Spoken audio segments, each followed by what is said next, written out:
Konbanwa minasang, welcome to Dialogue School. So, Dialogue School tayo kasi Japanese Tagalog. So, para to sa mga Pilipinong kababayan natin na hirap mag-aral ng Japanese. So, ito lang po yung aking share sa inyo. So, ang ile-lecture natin for today ay ang word na yasashi.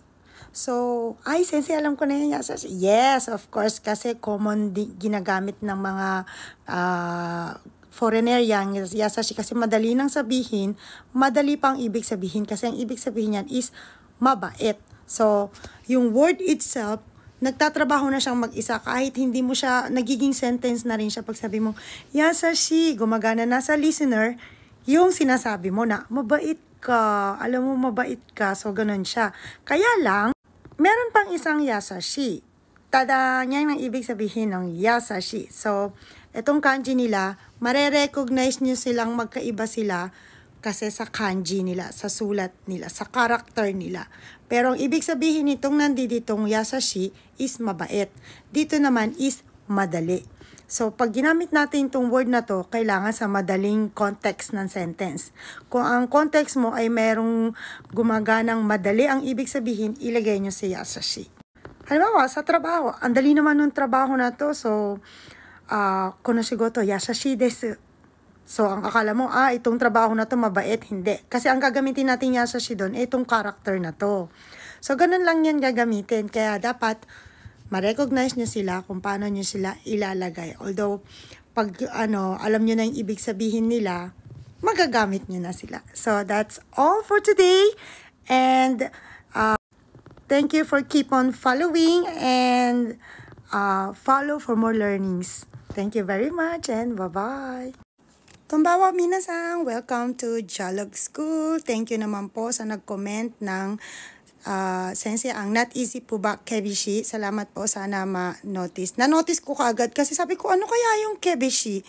Baka ang sinasabi niya is kibishi. So, sorry po talaga, makokore ko kayo kasi napakalaking kaibahan po kahit isang letter lang ang Japanese natin.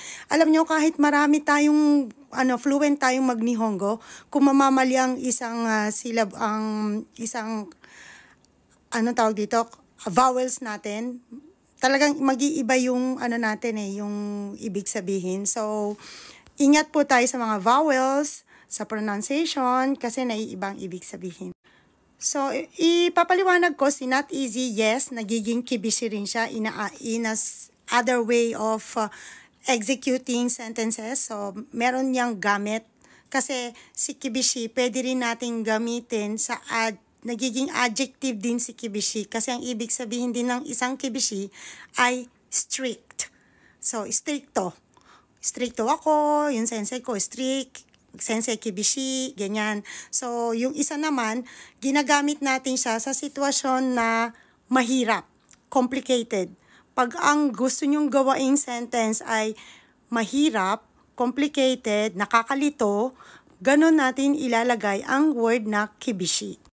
Gaya ng sa sitwasyon na nagtatrabaho ka, tapos meron ka mga tornilyong hindi mo maintindihan, tapos nalilito ka, sasabihin mo ngayon doon yung word na not easy. Kasi may complication na feeling ka. So, gagamitin mo doon, kono shigoto kibishi na. Ganon. Kono shigoto kibishi na. Itong trabaho na to, ang hirap naman. So, not easy kasi nga, mahirap. So, yun yung form ng paggamit ng kibishi. Whilst itong isang kibishi naman, napakasimple. Kung gusto mo lang sabihin yung sabihan ng isang tao ng stricto naman to, my boss is strict, sacho kibishi, uchino sacho kibishi, ganyan. Kasi, nagdi-describe si kibishi sa tao. So, character kasi yung isang kibishi, yung isa naman not easy. So, correct ka dyan. Kaya lang, syempre, ingat tayo sa paggamit ng Nihongo. So, meron din tayong isang not easy. Kasi ang easy is kantan. Pag ginawa natin siyang negative, magiging not easy, magiging kantan janai.